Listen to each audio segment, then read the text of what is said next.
This meeting of the Sedona Fire District Governing Board is now called to order. Please join me for the Pledge of Allegiance. I pledge allegiance to the flag of the United States of America and to the republic for which it stands, one nation, under God, indivisible, with liberty and justice for all. And a moment of silence for the first responders, service members, firefighters who have passed since our last meeting. There have been 7 firefighters and 5 police officers that have passed since the May 19th meeting.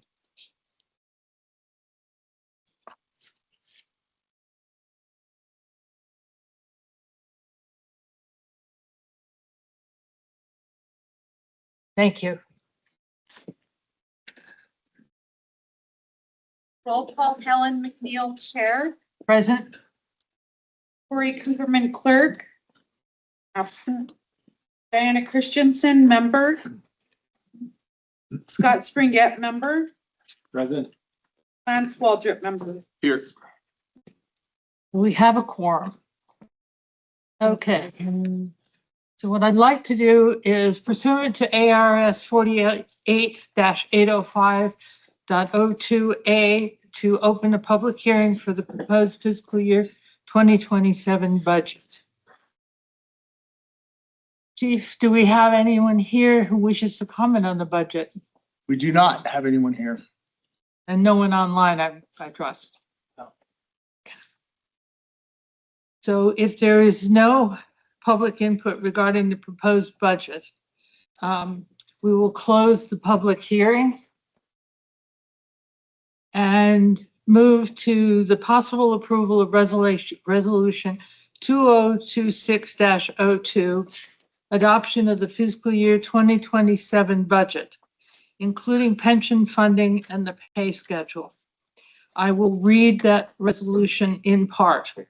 A formal resolution of the Governing Board of the Sedona Fire District approving and adopting a budget for fiscal year 2027 in the amount of $27,761,148 to encumber sufficient funds to cover outstanding items, purchase orders, checks, etc., from the previous fiscal year, any cash and liability reserves, and to encumber any carryover amount to offset taxes, less any reimbursed stop-loss payments and any adjustments for uncollected out-of-district fire revenues incurred prior to June 30th, 2027, establishing the balance to be utilized as our fiscal year-end reserve fund balance as per the Sedona Fire District Policy number 2014-02 fund balance.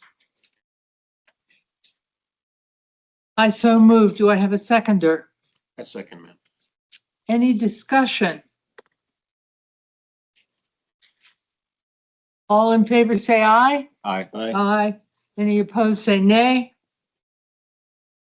We have passed the budget. All right. Yay. Regular business. Do we have any members of the public who wish to say anything? No, we do not. Okay. Okay, great. So the next on the agenda is the consent agenda, covering the regular board meeting minutes from May 19, 2026. Can I have a motion to approve the consent agenda? Madam Chair, I'd like to make a motion to approve the consent agenda as noted and stated. Do I have a second? Second. Any discussion? All in favor say aye. Aye. Aye. Opposed say nay. We've approved the consent agenda. Mr. Boldra, All right. financial report. Yes, good afternoon, Madam Chair, members of the board. You have the May financial report in the packet. Starting off revenue for the month, we brought in a total of $1,468,000. That was under what we had budgeted for the month by $389,000. You'll see that variance was driven by property tax collection. We actually collected a lot more in April than we have historically. So that threw off the variance for the month of May. Non-levy revenue was strong. We brought in $664,000, which was over budget by $350,000. Our ambulance program made up the majority of that, as well as wildland deployment revenue. Looking into the expenses, we had a total of $1,607,000 in expenses for the month of May. That was under budget by $315,000. And as you can see, we're actually under budget across all of our major categories. Personnel really being driven by wages, associated benefits, and then just the rest of our program expenses coming in under budget for the month of May.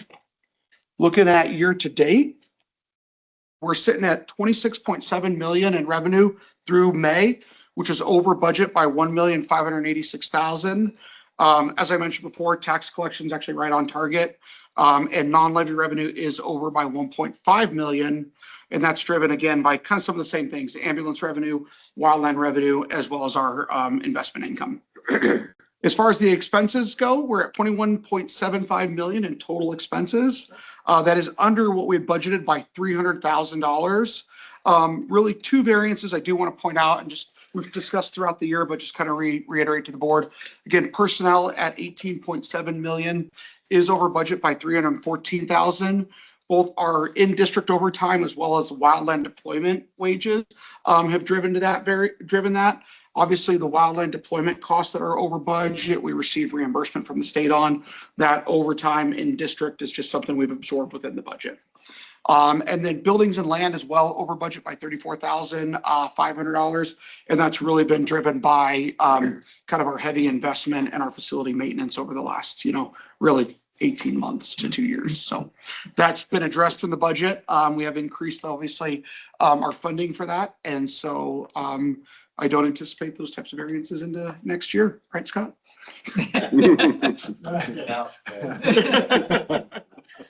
As far as budget expended, we've expended 91%, with 9% remaining for the month of June. As far as where the money's gone, personnel, highest percentage of our expenses at 86% of total expense. Operations is 7%. Communication and IT are 4%, and managerial is at 3%. And then we ended the month with 23.8 million total cash on hand. That's an increase of about 3.76 million over the previous year. Our other assets increased from 26.5 to 27.2. And liabilities actually increased from 33.3 to 34.8. A lot of that had to do with some accrual adjustments for personnel as well as pension. So with that, I'll be happy to answer any questions. One question for you, just back to the previous slide. Is this fairly consistent with what you see in other districts? Yeah, I mean, typically in the fire service, we're very heavy personnel. Yeah. Obviously, when you start getting above 90%, that's where you start to kind of get concerned because of, if you do have to make changes, financially make cuts, there's only really one place to make those when you've got the majority of your budget going to people or majority of your expenses. Correct. The advantage where in some ways this data is a little skewed is we're well under budget. If you look on all of our other categories, and personnel happen to be over this year, mainly due to wildland deployments and overtime due to vacancies and coverage within district. So while we're creeping up to that 90%, it's not really how our financial modeling is developed. It's just how this year kind of worked out. We typically are closer to the lower 80%, mid to lower 80% with our expenditures compared to total. Thank you. Any other questions for Gabe? An answer. Okay. Okay, so I will make a motion to approve the May 2026 monthly financial report. Do I have a seconder? Any discussion? All in favor say aye. Aye. Opposed say nay. The financial report's approved. Thank you. Okay, Chief Coyle.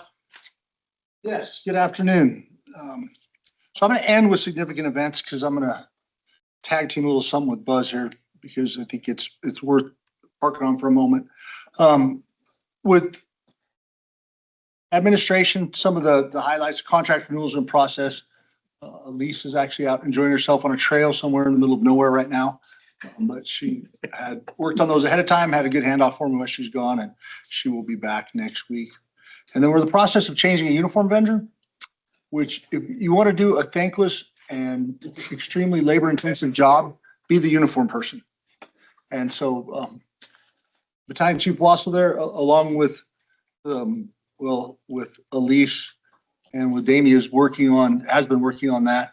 And I anticipate that there may be a month delay in having the website up and running. Normally July 1, people can start spending their money. It may not be until August 1 this year, but they will get more for that money when it is up and available. And it should be much easier. Jeff has promised me that. Yeah. Yep. So, and then continue to look at one of the opportunities. The board directed staff to look at contracts some time ago to make sure that we're making the most effective use of the taxpayers' money. And Elise has been working on that. Some help from Scott, and they will have the final for our liability insurance carriers.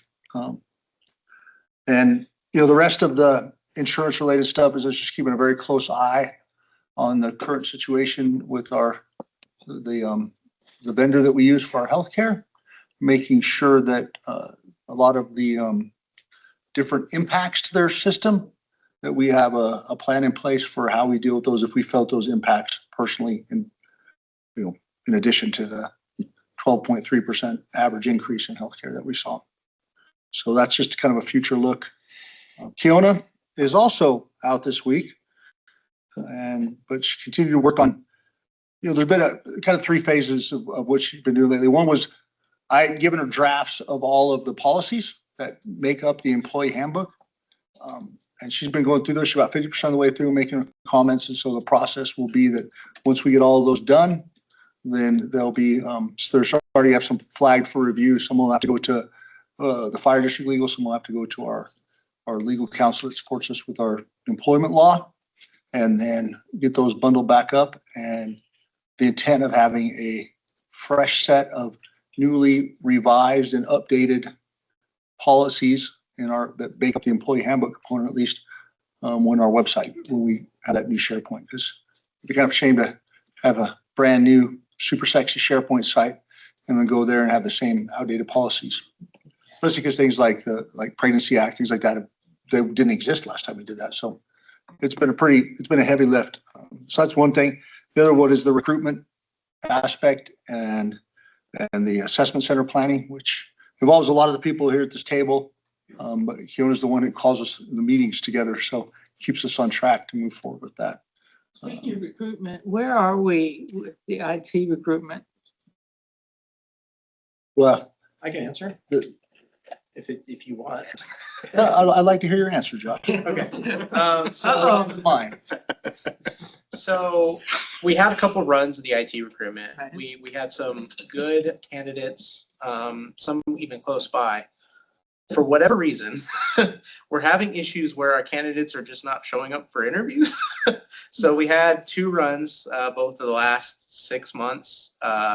And both times we had identified 3 or 4 candidates the first time, 3 the second, where both of those times combined, we had 2 people actually come to the interviews. They just didn't show up. And then the 2 that we did interview just didn't seem to fit what we needed.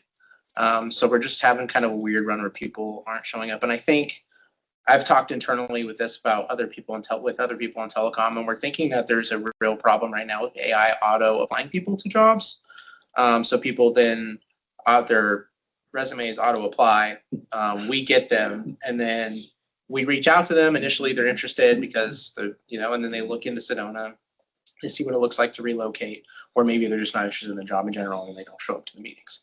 At least that's what it seems to be for us. I know that I think we're going out again, coming like a couple months. We're going to try again. Start of August, I think, is what me and Kiona said, unless that's changed. Well, correct me if I'm wrong, but that's kind of what you to finish, and I will. Okay, go ahead. Yeah. So the different attempts at recruitment have been a significant lift for HR, and they've resulted in no gain. Because that it puts other things on hold. And after this last time, I told Kiona that we're going to park that until you get the rest of these other higher priority projects going. the stuff that Josh said is some of the reasons why I think some of the other ones are, if you have the most highly qualified applicants and you wait several weeks or even months before you ask them back for an interview, because you defer, then they're probably hired by someone else because they need a job. So until we're ready to get everything aligned from the telecom, from the side of it, and with Keona having her schedule freed up, where we can advertise and then quickly respond and vet those highest qualified candidates, then we're not going to take any more time and effort to do it because it puts other things on the back burner. Would we consider using a headhunter to help with the lift? We haven't reached that far down into the specialist level to do anything like that before. I mean, we could evaluate the potential benefits of that. I think that improving our internal process before we spend the money on a headhunter would be good business. And then if we still have some of the same, if it ends up with the same result that we have these last two times, then it may be a time to look at other alternatives outside of just internal process improvement. Okay, I'm just concerned because I know that we need the position filled. So. We do need the position filled. And then, Keona has a continued due diligence review of the PFFA Healthcare Trust. So collectively, we've made some requests to them for additional documentation. We're pretty much locked in right now for this year, but we want to do our due diligence now so we can kind of future what actions we should be fully evaluating for the future to make sure that we don't get put in the same position where as we did this year, where we're continuing to wait on our quote. The time it's supposed to arrive lapses, and by the time it finally arrives, we have very limited opportunities to do anything else. So we don't want to be in that position again. So we're making sure that we do things right now to prevent that from happening. So moving over here to Chief Wassel, in addition to fixing all our uniform woes, he has ensured that all of the NFPA testing and compliance is being completed, coordinated that, and then PS tracks. So there's a thing called PS tracks we use we use in a limited capacity, but it has been rolled out now for all the maintenance of an operational PPE and full SCBA cylinder inventories. And what I like about that, and I ask Jeff, the same thing you have to add, but is that it's a tool that the crews have used well and that they're used to using, that now we're scaling up to do more things. Because there's that transfer training every time we bring on something new. And if they've already got in the habit of doing it, if we can bolt on other functionality, even if it, maybe if you say for like SCBA intervals, there's one program that scores 2 points higher in a face-to-face evaluation, but it's a different program that they have to use and it doesn't operate the same way. We're better off to, in my opinion, just stay with the one that they already know how to use. We just have to teach them some new tweaks. So Jeff, how about, are you getting any feedback on the product? No, I mean, guys just seem to be using it fairly quickly, just like Chief said. They're used to using it, so we can run more functions and expect them to use it more. They're already trained on it. They're able to jump right in, and it's not unfamiliar territory. So for Scott and myself, some of the things we're doing that's interactive of getting us information of what's broken, what needs are, that it's there, and it's records management for us. Something that we really need to just keep moving the ball forward with, of knowing where our records are kept, how to pull those records, and use that to help our jobs in the future. So it's been very helpful so far. And in July 1, we'll have the radios on there as well. So that will be good. And something else on Jeff's shop. So when someone is injured, either on or off duty, we evaluate whether there's a light duty opportunity for them, whether there's something they can do that is within the profile that their doctor, that's what they call it. What do they call it? It's called the military, your profile. But anyways, within the restrictions that the doctor has set, and Duties versus limitations. yeah, and that work that we need to get done. And sometimes, and we have to get awful creative about what it is for somebody that, if they haven't had a special project, if they haven't done anything where they've demonstrated something skill set outside of that that's required for their normal job, it's a little bit harder to find meaningful work for them. If we can't find meaningful work for them, then we won't use them on light duty. And but fortunately, that's the opposite case has been, because when you have people that have taken on projects like locks and keys that are where they are 100% just managing, and then all of a sudden they're like, you're and don't mean this to be, we would not wish anyone to get hurt, but sometimes you're a little bit like, oh, goody, because now you know these things that they've been trying to move forward, whether on shift, are going to get completed. And that's exactly what's happened, which has been great. So it's nice to see those opportunities when you get that type of people that are in there. And then, that says wildland operations. I think, I didn't look at the times on it, I meant to, but we got 3 different individual tree strikes, single tree lightning strikes within minutes of each other. They're stacked up on my phone, and then several other ones that couldn't, one on House Mountain that the Forest Services responded to today. But the cool thing is when you listen to the radio, it was just business as usual. I mean, you wouldn't know if there's 1 or if there's 5 or if there's between us and the Forest Service. And it's just nice to see that everybody has that calm, professional, move quickly but don't make haste kind of thing. And you could hear that on the radio as well. I was going to ask you a question about that. He's looking at duty, watch duty. Oh yeah, We've got hits all over the place. right. And it wasn't tree strikes, I'm sure, but they were talking about the Monday fire down south. And so are we involved with those strikes, or is it all Forest Service? The ones that were within our district, we're involved. The amount we're involved varies on how close it is to what we call a value at risk, but to threatening something. Right. Like the one that's out on House Mountain right now, it's not near anything other than more juniper trees. The Forest Service 100% handling that. If there's one that happens near a community, we're usually first on the scene to that just because of our proximity. Mhm. And but in all cases, there's coordination.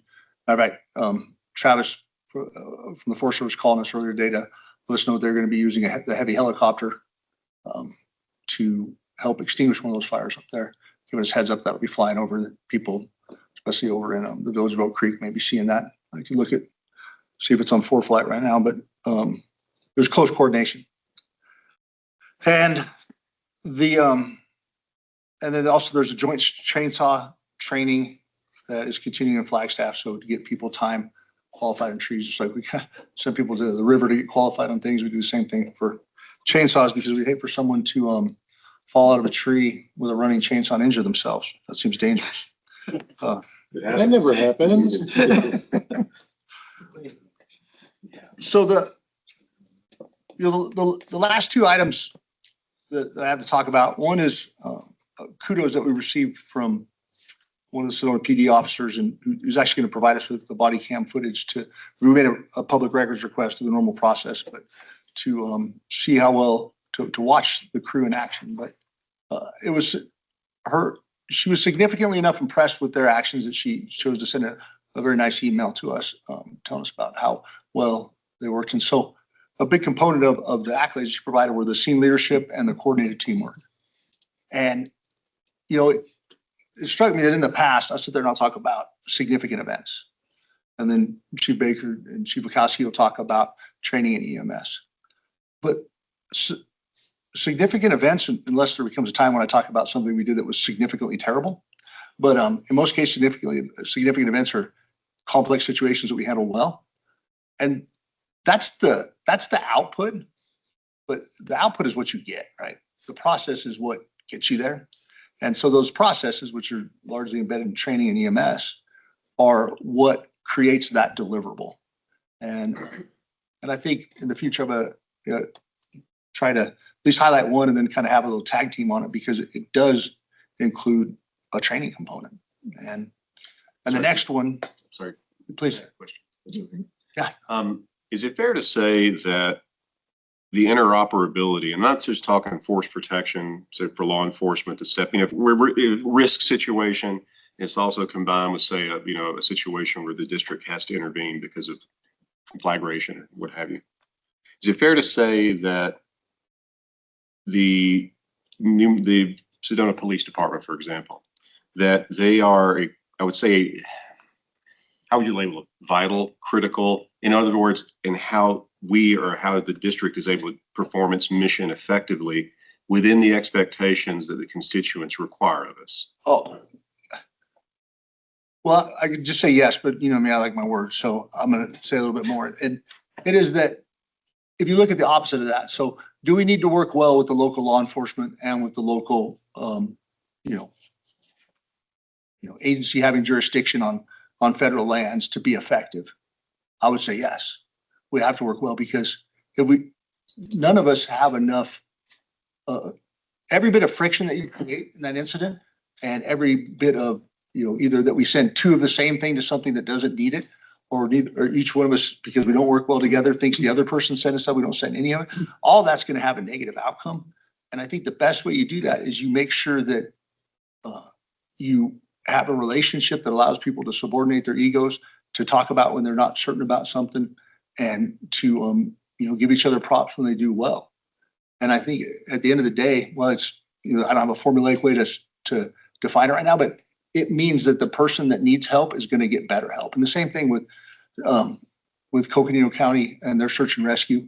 I say that because we work with them more closely and there tends to be better coordination, but it is beneficial.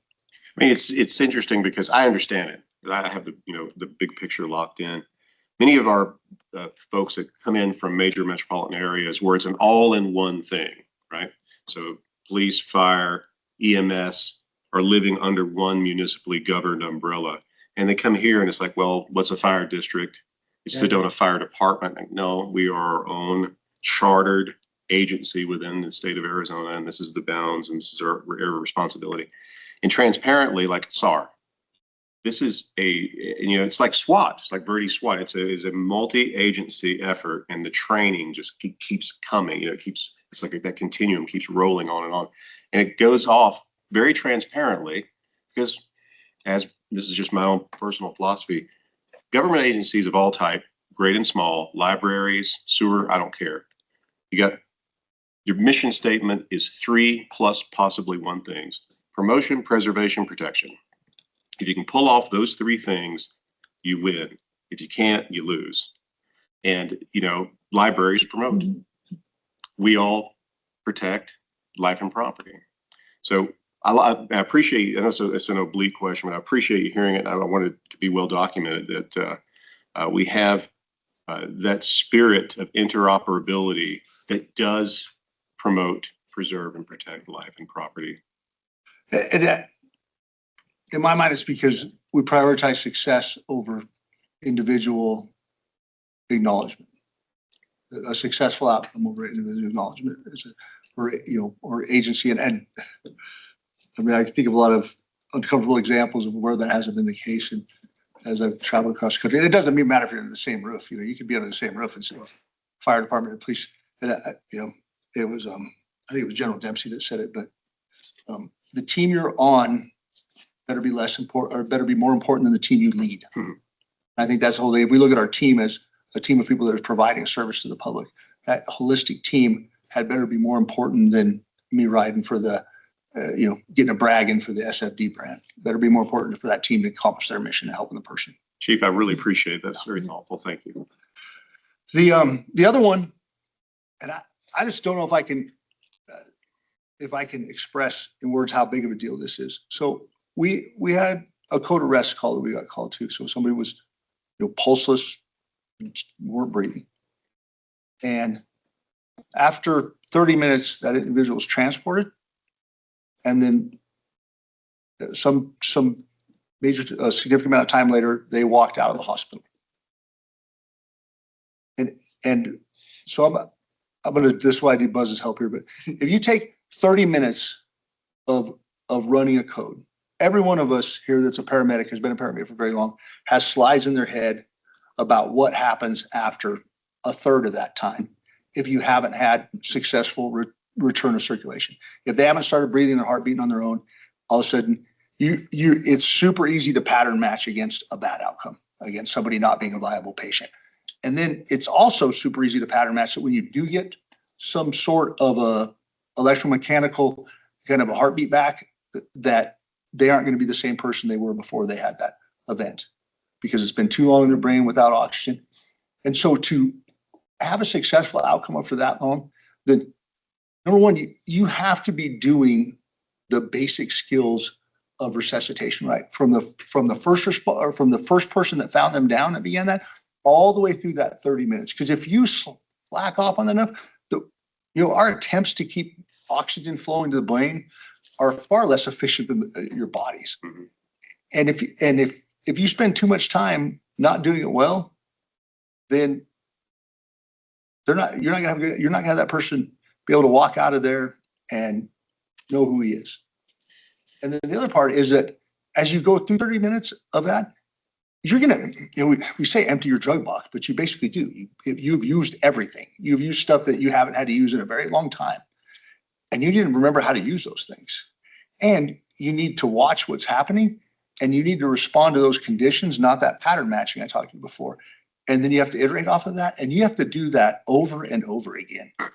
That is training and that is the EMS skills combined where it matters most.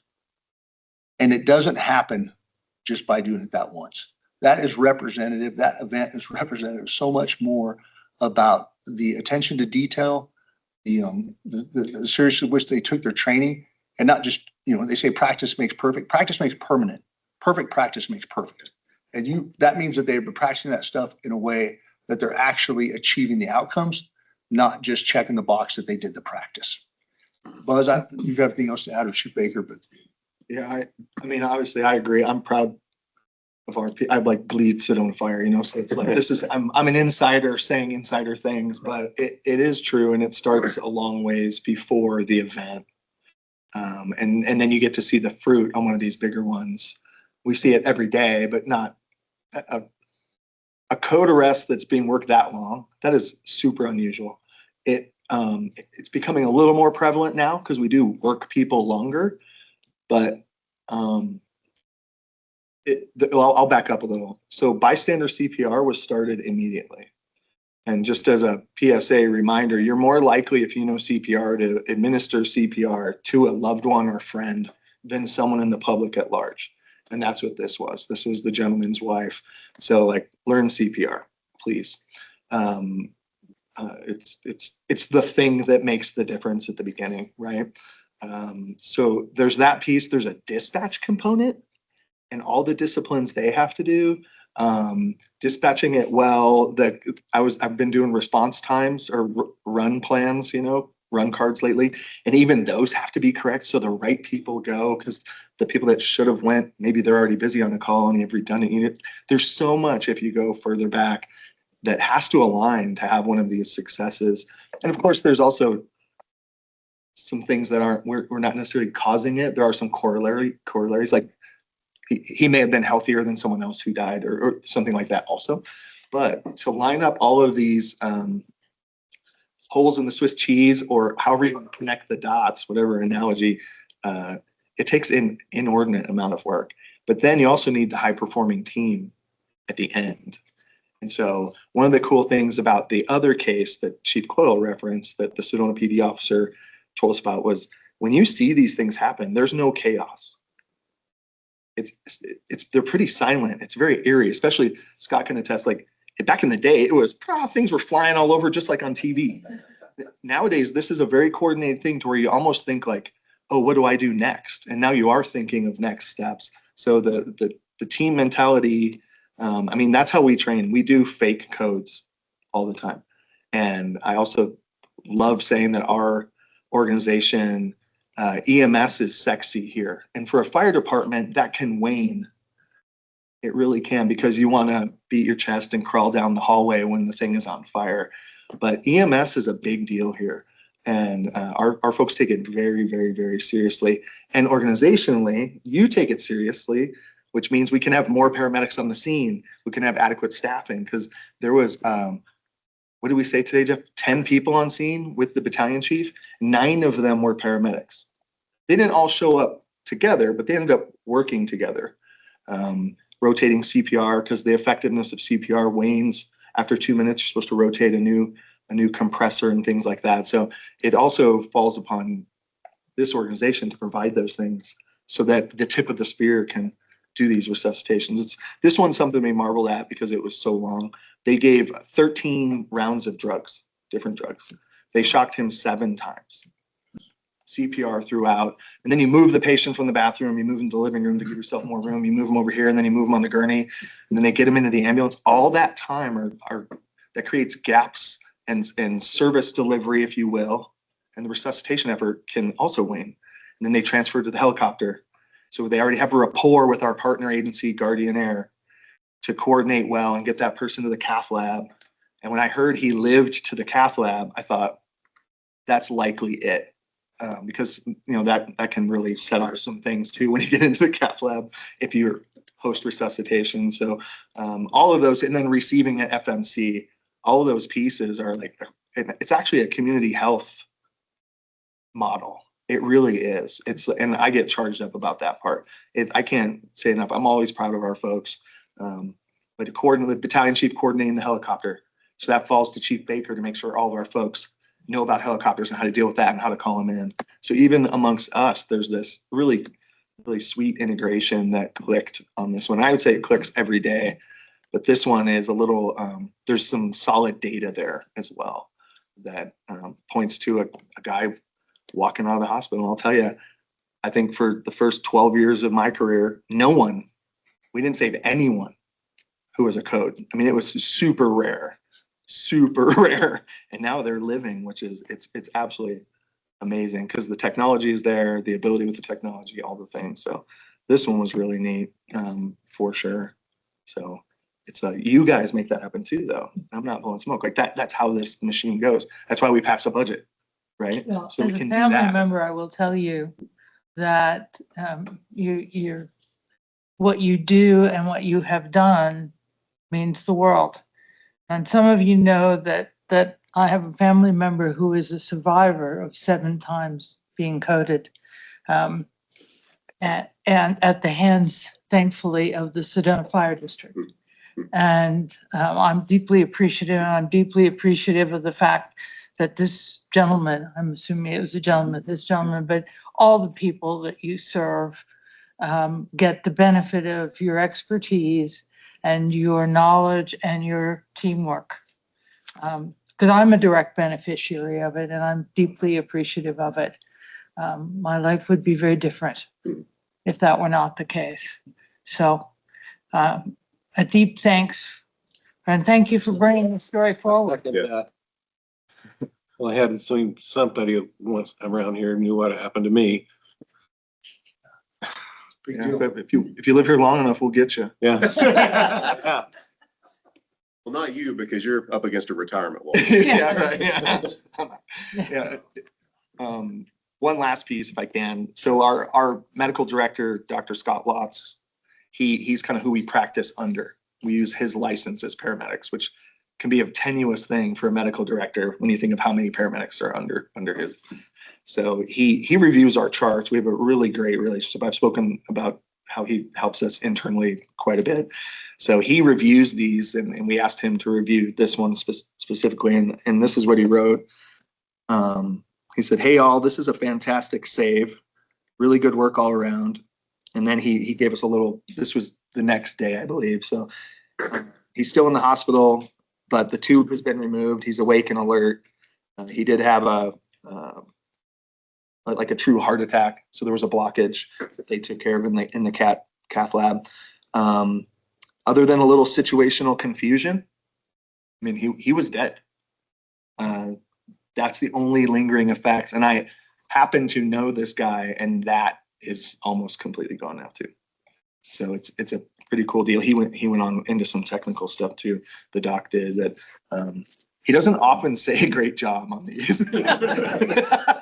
He says, "Good, you did what you were supposed to." A little bit more. He's not a gushing kind of person at all, like I am.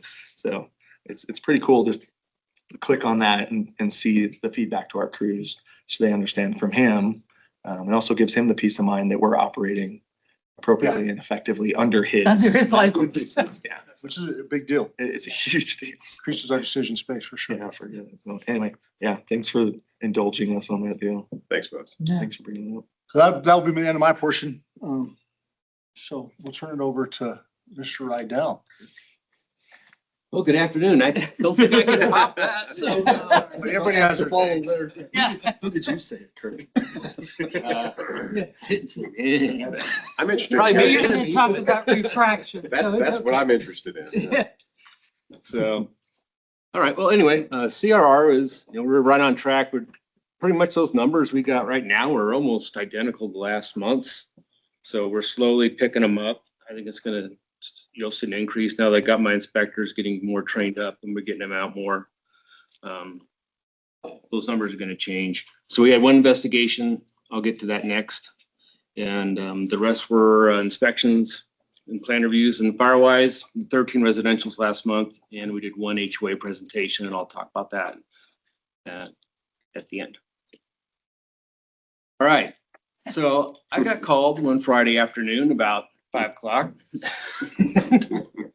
And there's a fire on a wall, and they said, oh, you gotta come see this, you gotta come see this. I'm like, okay.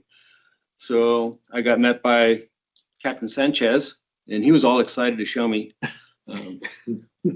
So the picture on the left, oh, look, see there. Sorry. Picture on the left, when he got there, there was a hole in the side of the wall about the size of a quarter maybe, with smoke coming out. So the next door neighbor smelled the smoke, called, he smelled it earlier in the day. So Yeah, told you that. I got through after the aftermath had happened with they putting the fire out and destroying the wall. So I asked them, hold the mirror up. And what they had was a mirror on the wall, a vanity mirror hanging right there. And the sun was reflecting off of both of those mirrors. And over time, burned a hole through the siding of the house. And over time, the wood charred until it was just the right time and it ignited. No ants were harmed in this experiment. So first of that, I have to rule it out. The wiring was totally intact. It was energized. There was no damage to the wiring. All the insulation burned off of it. But that was probably most of the damage when the insulation lit. Awesome. It started. That has got to be an insurance adjuster's dream. Yes. The one story for the books. Yeah, I've seen this once before, but not to this extent. It was a grass fire. But, and ironically, in their living room, they had a mirror probably 4 feet in diameter laying up against the coffee table. I'm like, well, luckily the sun wasn't shining in on that one too. So yeah, that was interesting. So refraction is the light shining actually through. This would be more refraction than the other. That was more reflection because the light was reflecting off of the sunlight, reflecting off of the mirror. So this one, I had to put this up here because our board chair called me to her house one day to show me this. And I'm like, wow, okay. What you can't see is that's a bookcase, like if you're standing in front of it, to the right and up here is the big glass windows above the door. And the sunlight over time was shining through, And we smelled, refracting through the glass, We reflecting smelled off of something, but- this. And you would never think that'd be happening in your home. So, interesting. So solar tubes for an auto shop might not be a good idea. I guess if it's not directing straight in. No, Yeah, some of those have diffusers. yeah, I would imagine that's all built in. That was just pure straight sunlight reflecting, just like a magnifying glass. Say no to mirrors. So that was interesting, and thank you for letting us show that. I'm suitably embarrassed. So Pretty Valley Fair was last month, and Chief Baker talked about that, and John and Danny were down there, did a great job representing Sedona Fire. John was down there for the whole thing, and Dan was down there for a couple of days, but kudos to those guys. I appreciate all the work they did, making us look good and being there for the kids. And that was part of the last thing too, that they have.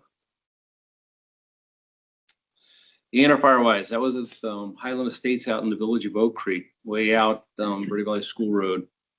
Well received, got a lot of feedback from the residents. Probably one of their biggest concerns was evacuation and which way to go and how they're going to get out if something's coming, because they're at the dead end of Verde Valley School Road.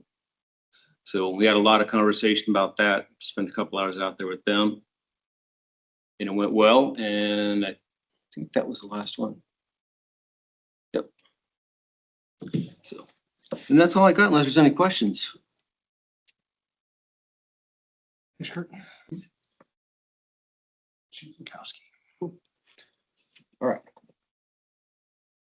So we'll tell you a story. We saved this guy. I'm just kidding. For EMS stuff, just a couple of the highlights. 2 of our paramedic students graduated this past 3 weeks ago, and they're already out there doing it, doing a mentorship portion of just the end of their training. And then 2 more are in an orientation this week with Yavapai College's paramedic program. So 2 came out, 2 going in. We have 1 student at Coconino currently finishing, and another one will join the next class there. So we're just trying to keep building paramedics. What percent of our our staff Great question. is paramedic? A lot. It's more than ever. Yeah. I'll have to find out. For you. I was just curious. I can look at the roster and see in a minute. What do you think, Jeff? Yeah, I think right now we have 3 total. Not including the VCs, but just captain, or no, just transporting. Okay, yeah. So It's more than 50%. ambulance medics, there's 30 out of 80, but then there's captains and engineers and BCs that are also medics too. So yeah, it's probably over 50%. I'd say. Yeah.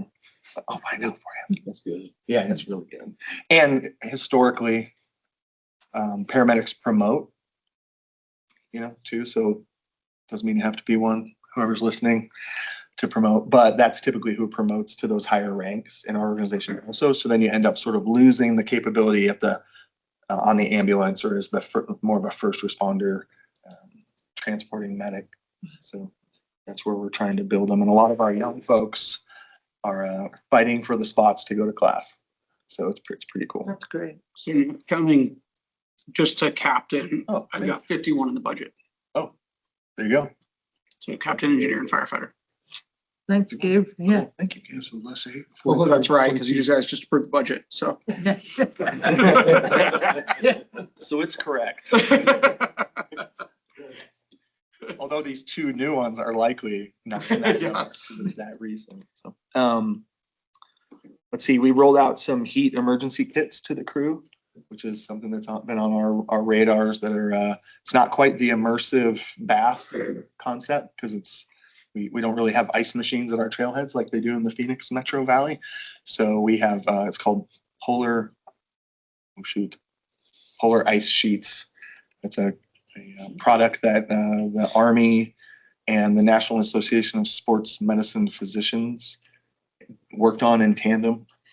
It's an impregnated sheet that is supposed to receive more heat into it when it is wet than a classic bed sheet. And then you can recycle and re-dip and things like that. Also comes with these cold packs that have that same sort of gel stuff in them that you would put in the axilla and different spots to cool people. And we've used them once already, so to good effect. So those are on all the engines. There's refills on the battalion chief truck. So heat emergencies tis the season. We did have a pretty catastrophic heat emergency call already early on this season too. We did not have those. I don't know that it would have helped.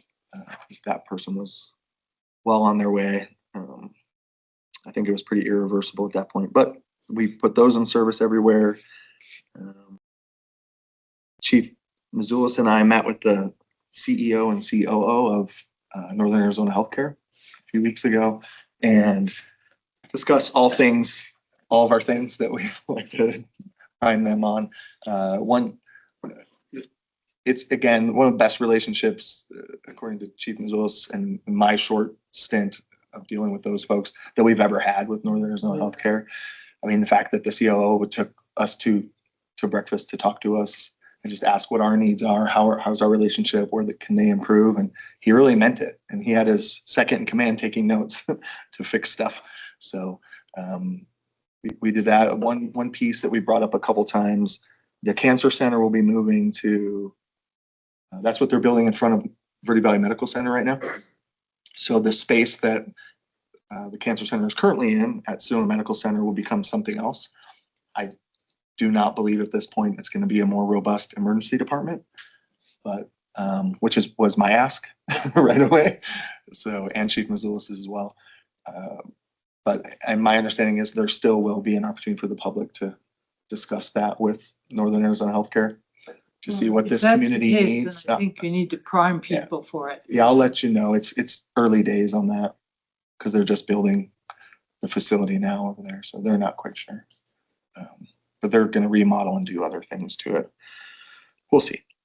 So we did that, and then working on some stuff to comply with the new DEA law, which is a lot of minutia. In fact, Chief Coyle had a take on it today that I wasn't aware of as far as interstate transport of narcotics for wildland firefighting. When we send out medic teams and things like that, or even on our own engines to take care of our own folks. This kind of put a wrinkle in that. Yes. One federal agency is not talking to the others. Go figure. But fortunately, through the Western Fire Chiefs Association, through the Wildland Fire Policy Committee, I guess sent them a position paper in March. Chief Miranda pointed out to me the implications, and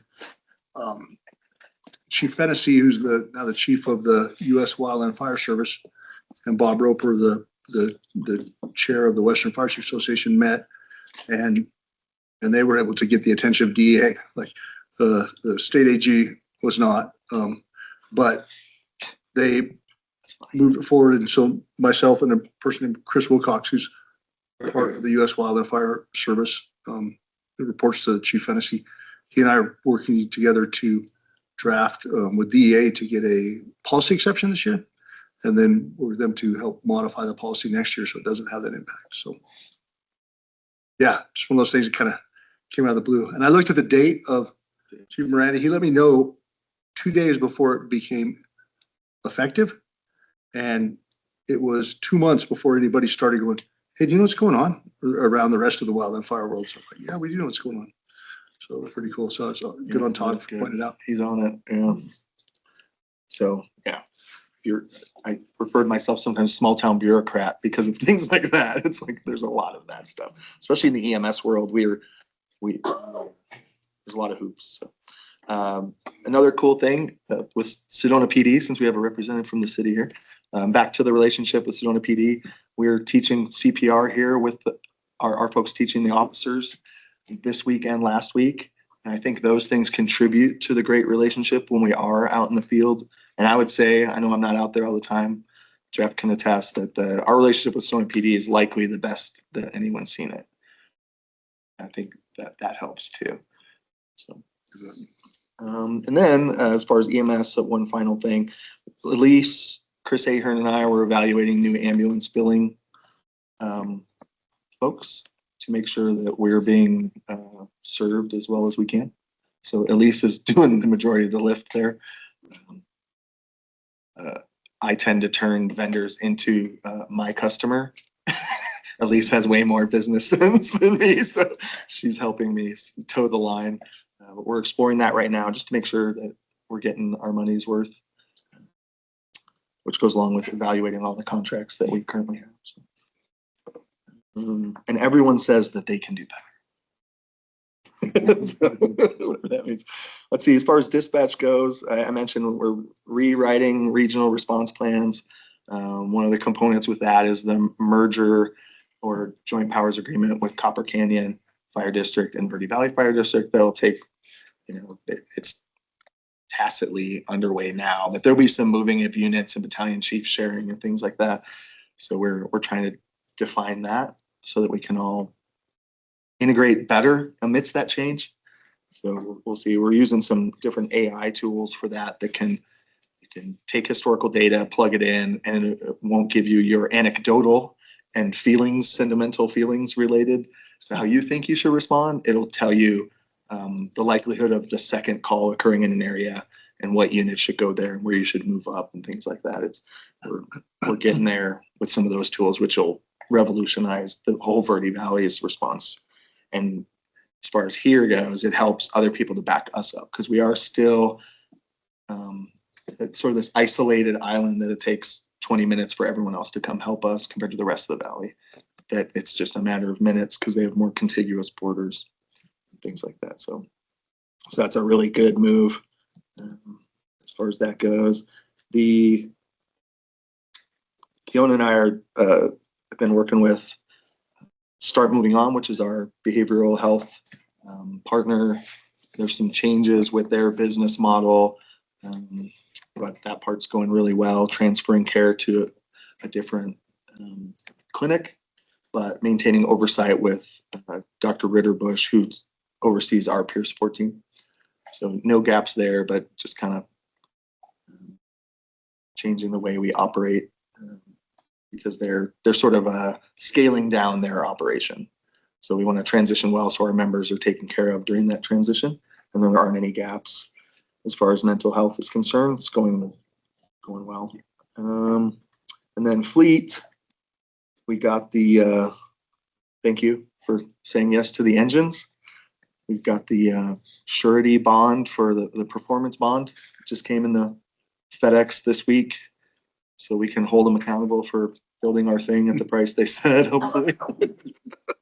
But that timeline is 28 to 31 months to completion from that day of that bond, I believe. And so we won't do a pre-build meeting, which is where we go through the minutia of it.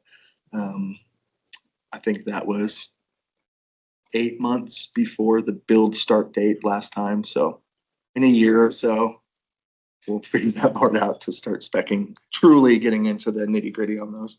So there'll be some time there. And then the ambo that we're sending to Braun for the remount, that got the delivery date because the chassis availability, they just received the chassis. So we're delivering that the end of July to Washington for a remount. And then engine 511 had an engine rebuild and it's back in service now. So there's that series engine or motor. I think that's the second one of that one. So the new ones won't have that. It'll be a different one, so hopefully. Lance knows. Let's see what else. Yeah, Matt Spinelli and GIS continues to improve efficiencies and help Josh out with some things when Apple iOS decided to undo every application we have, because we are definitely deep into Apple products here.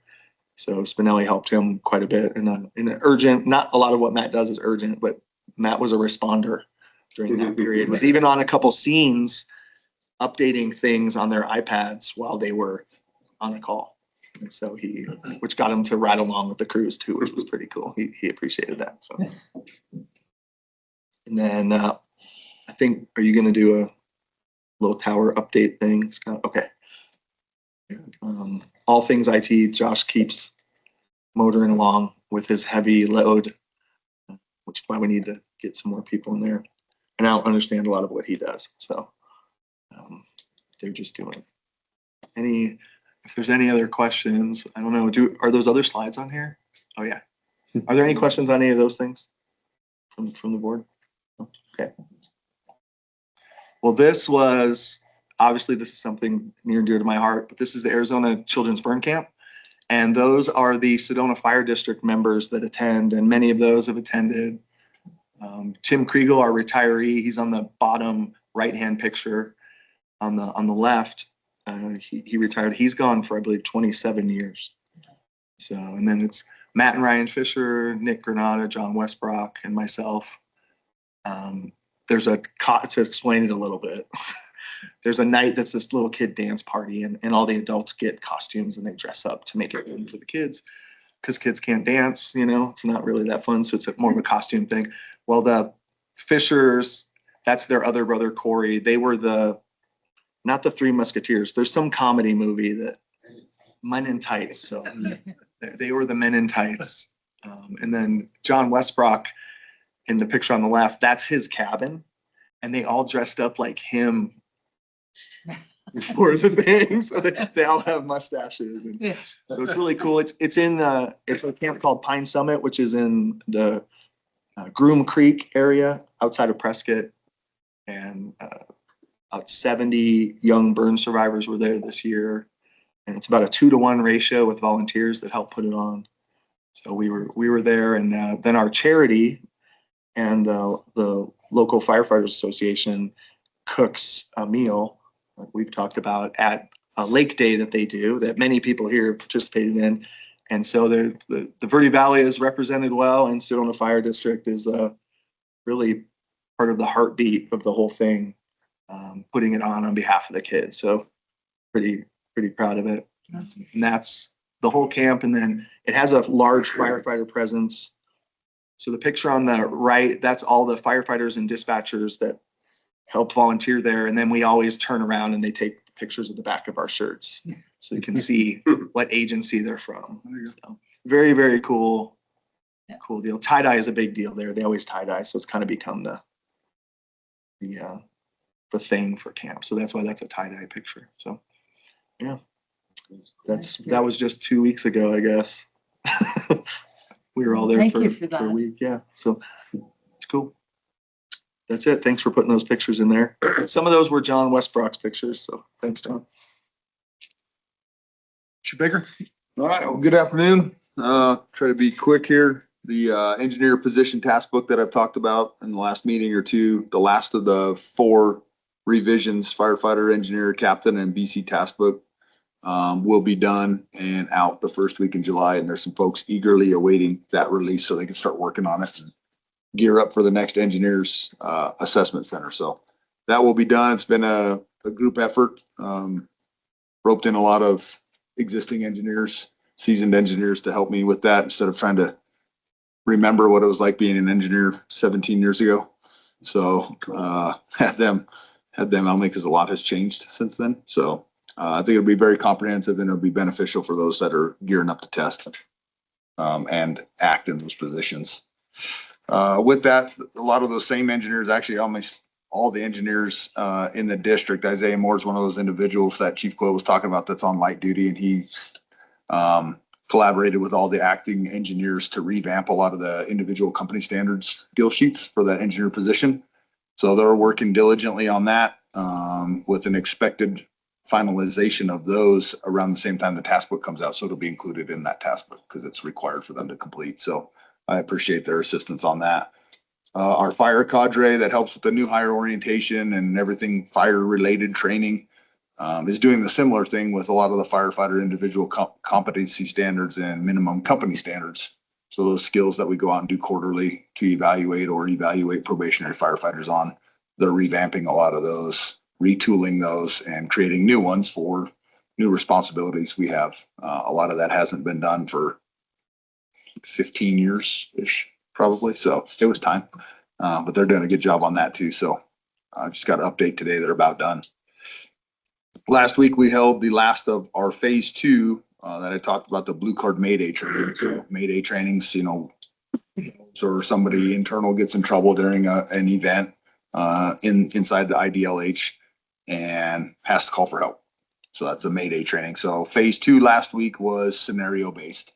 So we have iPads that have preloaded, pre-existing structure fire, commercial fire scenarios on them. They're all timed depending on what unit you're assigned to. So we did a quick 30-minute lecture introduction at Station 4, and then we assigned captains and battalion chiefs iPads for that specific role and staged them around the station so they can't see each other, they can't face-to-face, they can't talk, and everything's conducted over the radio like a real incident.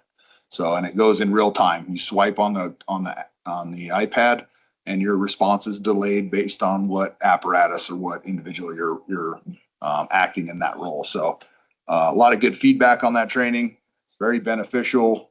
We're going to look at doing more of that. It was that beneficial. And then phase 3 will be July 6th, 8th, and 9th, I believe.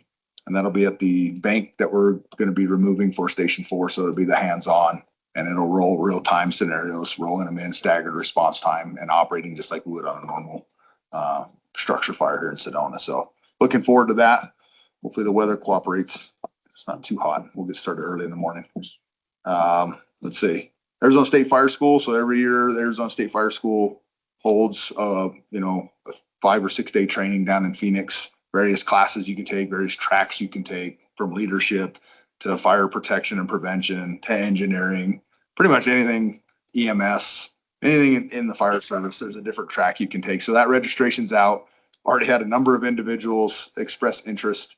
So we'll be gaining letters of interest and then making a decision around July 1st of who needs to go based on district needs and individual needs for promotions. A lot of our training cadre has put in for that, not a lot, but a few of them, to increase their certifications for instructing to help during the new hire orientation and mentoring some of our younger firefighters. So it's good stuff. 2 weeks ago now, we did ladder truck training down in Cottonwood with their ladder truck. So Chief Missoula at the beginning of this year gave me direction. He wants to start seeing some more regionalization as far as training efforts with Copper Canyon, Cottonwood, Verde Valley, some of our neighboring agencies. So I got a hold of Cottonwood Fire. They recently, well, not recent, probably a year and a half ago now, put their ladder truck in service as a first out ladder truck. So I thought it'd be a good idea to have our guys here at Station 1, our crew, take our ladder truck down. So we did a classroom portion with them, and they use a different command structure than us with some very different terminology. So I wanted our crews to get exposed to that before we get called down to an incident down there and we don't understand what they're talking about. So it was extremely beneficial. 45 minutes to an hour of classroom instruction talking about the two different command structures we use and what the different terminology means, and some of the tactics and strategies are very different. So not right or wrong, but it's different, and I want us to be aware of that before we roll into a scene with our apparatus and we don't understand what they're asking us to do and we get put in a situation we shouldn't be in. So about an hour of classroom training, then we went out to one of the newer assisted living facilities that's 3 stories, and they actually took the trucks out, set the trucks up, got to look at all the different equipment that we carry and vice versa. So it was very beneficial. And then talking about the code save that we had that Chief Cole and Chief Lukowski were talking about while I was down there, Division Chief Hoke, who is our pre-hospital coordinator. Trauma and EMS coordinator. Okay. And he's a division chief with Cottonwood Fire, actually pulled me aside, and it was recently after that call and was like, man, kudos to Sedona Fire, because not only that one, but you guys have had 2 or 3 very in-depth, very complicated calls that are having some successful outcomes. So kudos to you. And those of us that have been in the fire service a while, it's very competitive between agencies. And it's not very often you get a kudos from another agency about your agency. So I thought that was really, really cool, a unique thing to happen. And it just speaks volumes to the work our crews are putting in. EMS, fire, TRT, wildland, CRR, all things. There's just a new level of professionalism that I see here, and a new level of excitement for guys, gals to get out and train, whether it's EMS or fire, TRT, wildland. They're just excited about doing that and excited about working together to do that and going down to another agency. The crew here was extremely ecstatic about going down there and training with Cottonwood Fire. So it's really cool to see.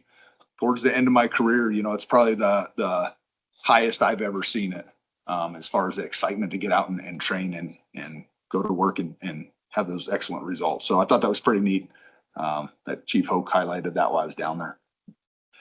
The last RAM event, the recruit mentorship event, happened right after the last board meeting. And I think I mentioned it. They were trying to hurry and get one in, and they got it in. Had another event on a Saturday with another 9 to 10 individuals that showed up that hadn't showed up the previous 2. So really excited to see. I didn't check with Gwen or Keona before the meeting to see where we're at with applications. But a week and a half, 2 weeks ago, we were at 35 to 40, which was already higher than I think we'd had in the last couple of years. So I'm hoping we can hit 50 or 60 with the goal even higher next year once we have a whole year to roll this. But kudos to those guys again that have been running that RAM event, taking time out of their day. Some of them, majority of them are off duty, coming in and getting that done. And I think it's going to be beneficial. And last, so firefighter Kevin Ehlers I talked about it, kind of took the reins on the wellness committee and kind of restructured how it's working, recruited 1 or 2 new individuals, and they're doing a great job. You can watch on the monitor. They're putting out monthly newsletters now where you can scan a QR code and it takes you to specific exercises and events to try to prevent injuries from occurring. And they talk a lot about hydration in this one. And on top of that, I had asked them, in 2020, when we weren't able to work out in the gyms a lot together, we did a lot of outside work and kind of did some team building exercises and workouts. They reincorporated that. So last month and this month, there's an additional slide up there with the workout of the month for the crews. And it's a crew based. So going back to that teamwork and camaraderie and working well together at the lowest level in the gym, it bleeds over to those incidents out in the field. And so I'm really proud of those individuals on that wellness committee that are putting that together. And there was limited participation last month because it was new. I think this month, myself included, I'm already jumping in on this month's, and it's terrible, but I'm doing it. Thank you for that, by the way. Yeah, I it's, saw that there's a Chiefs column. there and is. I knew I wasn't doing it. Yeah. So So they had all the stations. You were. They had all the stations, and I asked them to add a chief column, and then Matt Spinelli actually added an administrative column. So, and at the end of the month, they'll tally all the results, and then the results will be posted on the board, and you'll have a winner for the shift or whoever it is. Sorry, I don't think the Chiefs are gonna make it, but I'm gonna give it an effort. I'm gonna give it a run. But it's really good, and like I said, it's great that we're staying in shape and really working out, but the bigger contributing factor to the overall program success is that the individuals are working out as a team, and they're not going in the gym by themselves. And people that you wouldn't necessarily, myself included, see on an assault bike, because it's terrible, is on the assault bike just about every day I've been working this month, trying to get our numbers up. So it's really cool, and it's exciting to see. So kudos to those guys again. And that's all I've got, unless you have any questions. That's great. I actually have a request, Yes, ma'am. because I keep hearing about this new task book or task books. And I know that I will not understand a lot of what's in them, okay? But I would appreciate, perhaps at the next meeting, you would bring some of the task books so we could see them, just so to see them and understand what's involved. You bet. I would really like to see that. We'll bring all 4 copies, all Great. different ranks. Thank For you. sure. Yes, ma'am. Anything else? No, but All right. anything else? Thank you. Yes, sir. Okay. Chief Coyle, back to you. Yeah, so I'm gonna turn my time over to the gentleman in the gray here, Mr. Schwezo, so he can update you on some of the capital projects. Telecom generator project, we finally finished. I know last month when Chief Mazulis mentioned we had one to go, I kind of saw some eyebrows, like, we're still doing that? But that project was delays of getting equipment and then coordinating the electrician, the delivery guy, the startup guy, the weather, certainly at the tower sites. But we finished up station 4. It was the last generator at the telecom site. Last week, everything went in. And the teamwork on the project had to be there. And Mike in the shop saved us a bunch of money. He was able to use his boom on his truck at these remote sites to set the generators and move the old ones and that. And then we brought those down and sold those off on public surplus. And then the telecom guys, we had to be up at Schnebly and get a generator in and out of a room. It was kind of tricky. And so it was a good team project. It turned out well. All the generators are updated and that project is done, thankfully. Oh, well done. Zeton project, we got started out station 2. We decided to use that as kind of the warehouse. So we had to go down there, kind of clean it up. We haven't used it in years. Of course, we got into a scenario where we wanted water where you could wash your hands and actually use the restroom down there. That's been turned off for 20 years. We had not a clue where the water came from.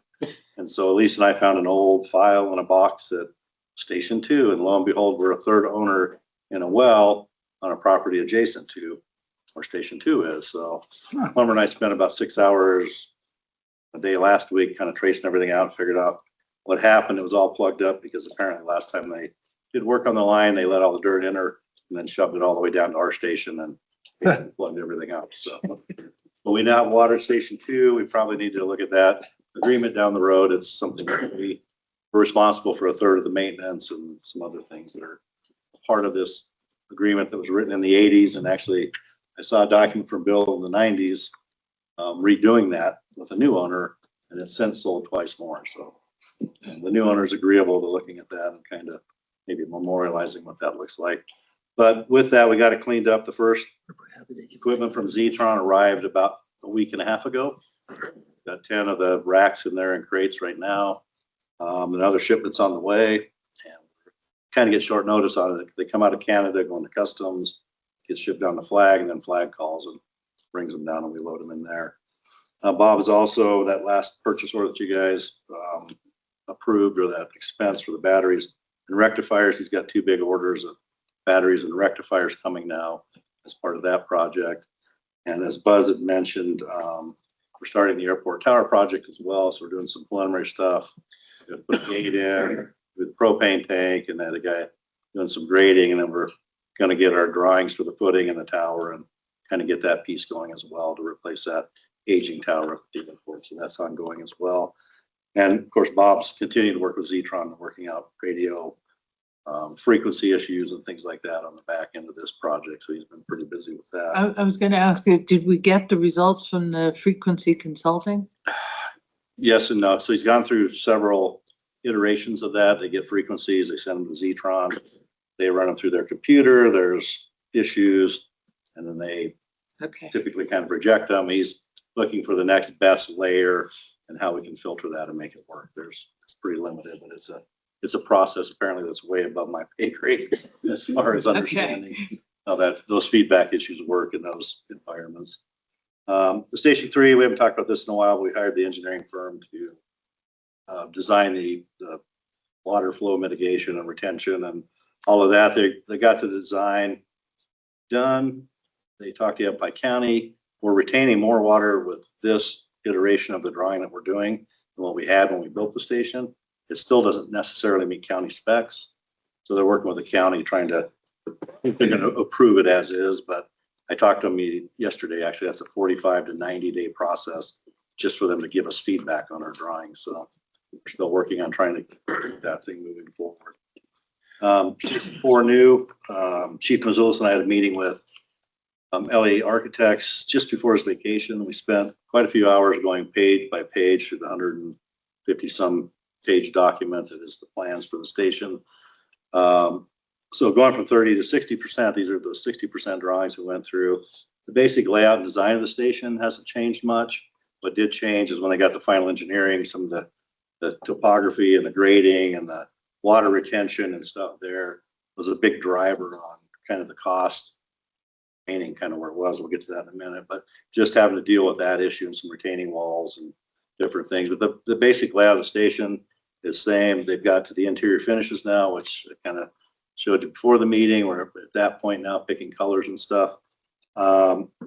Next morning after we've done that, we also walked through the annex, LEA and I, and Station 3 to look at those projects that we're looking at coming up next year. The next morning we had a meeting with Core Construction to go over their second GMP at the 60% drawing phase. So as they got those plans at 60%, they went through them all, rebid everything again, and came back with a number. Again, the big driver with that was some of the drainage stuff they added. The basic number remained at around 16.2-ish. During that meeting, Ed and I identified, Chief Mazulis and I, there's a couple things that were in there that we didn't necessarily think we needed. One of them was a front gate. They just misunderstood. I think we probably cut $100,000 off that number just in that kind of meeting. The other thought is as they go now to the 90% drawings, the bidding is going to get more competitive. There shouldn't be a lot of design changes at this point. We're hoping the numbers actually get better, that they start going the right way. They're just kind of hovering in that 16.2 for now, in that area.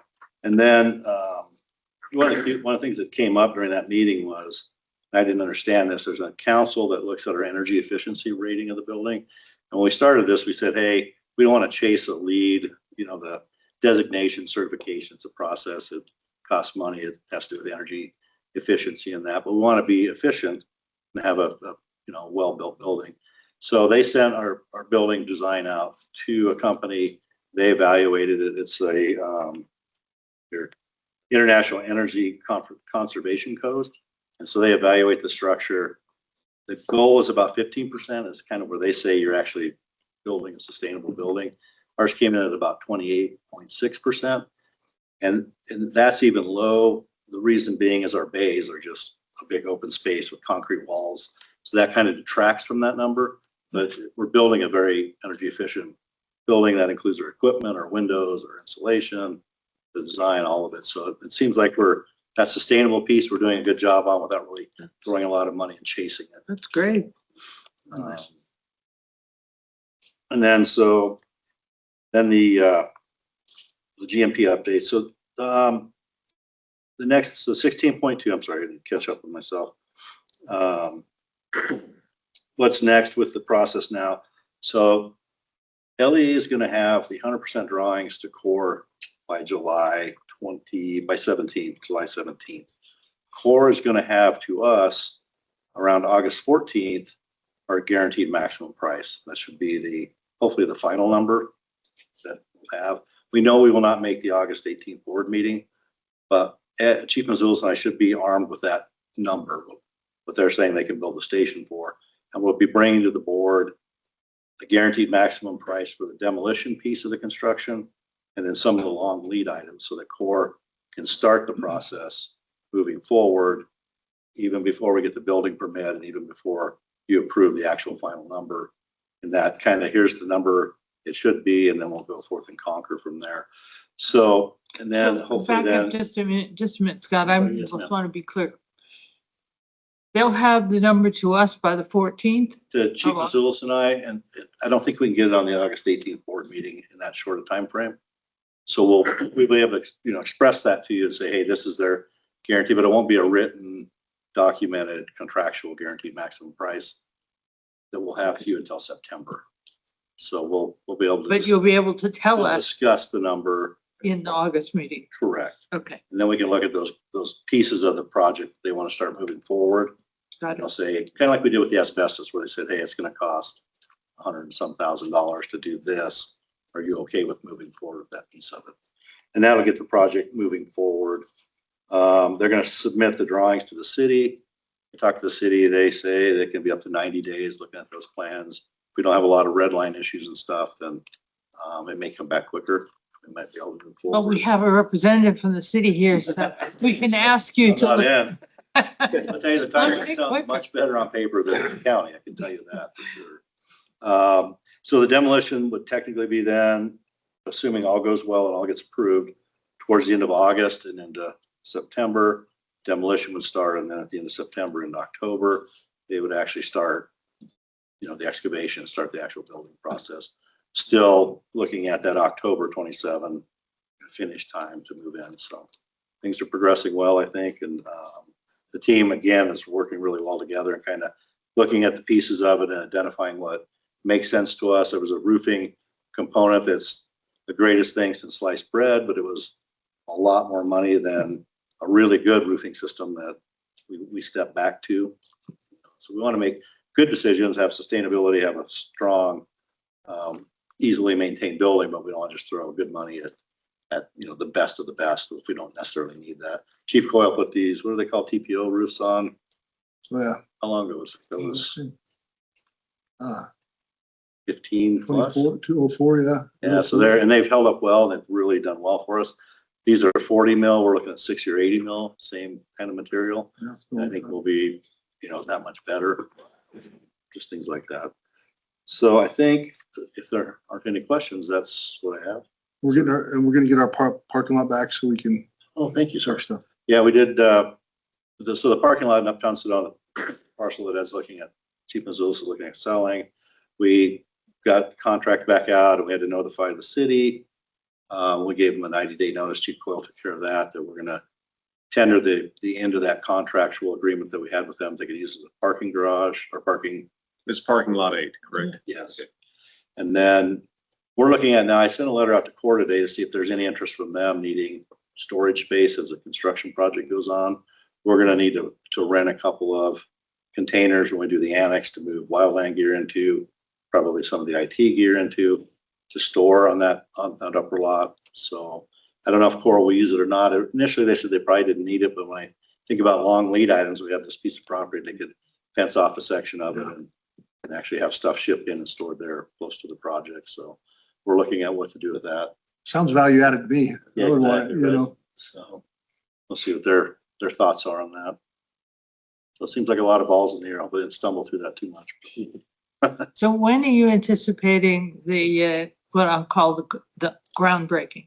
Because, and I raise that because I think that one of the things that Chief Mazulis and I have discussed is using that occasion as an opportunity to also engage with the former firefighters that remain.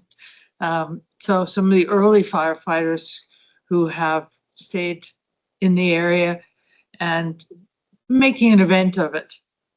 So. Yeah, that's a good question. I thought about that the other day. I was thinking, we have this demolition piece. Normally you do groundbreaking when you start the excavation piece of it, right? But we're gonna have a demolition part, and then we're gonna be doing some excavating. And so I'll talk to Core and see what they think the timing would be on that. And one of the pieces that Chief Mazulis brought up to LEA, we have some areas because of the slope of the lot where we had to put some walls in. There's an opportunity at not much expense to potentially make some metal placards and maybe address the history of Sedona fire and kind of bring some of that as a piece of that station, just the history of Sedona, maybe in 4 or 5 small grave plaques. So that's one of the things he We're asked. losing, with each year, we lose more of the ones who are here in the early days. And so if we have the opportunity to Yeah, that's recognize them, it would be fantastic. great. Yeah, and I'll get that information. I'll talk to Core and Chief Mazulis when he's back, and we'll see maybe when that looks like. Perfect. Thanks, Scott. Thanks, sir. Thanks. Is there any purchase orders over 10,000? There would be another slide that says there is, if there is. No other slides. Gabe cut me off. Oh, I'm sorry. I'll turn it back over to the chair.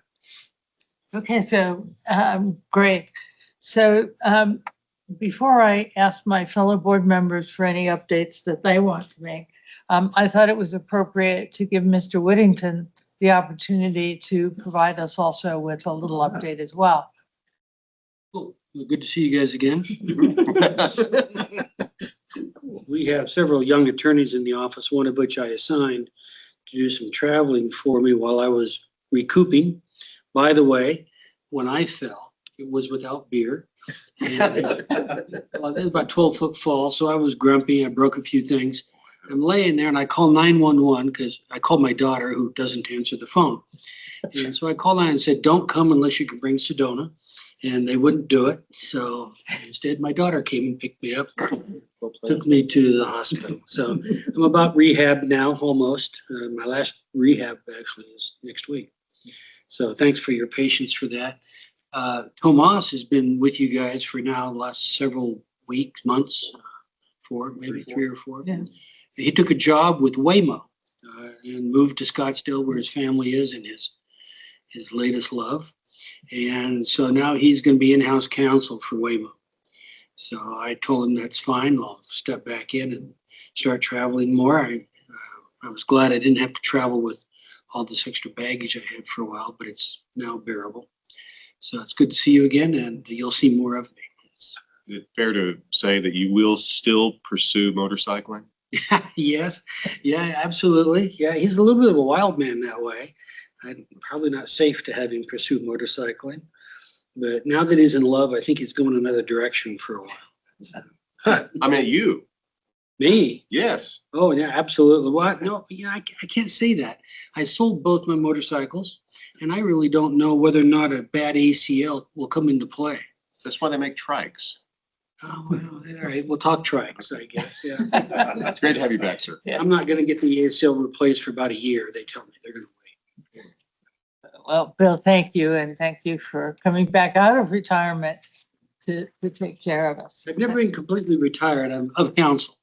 Ah, The magic of counsel is that you are not supposed to take new clients. You can keep all the old ones you want, but the insurance company doesn't want you to be picking up new work. So all the new work that I bring into the office, I give to somebody else. okay.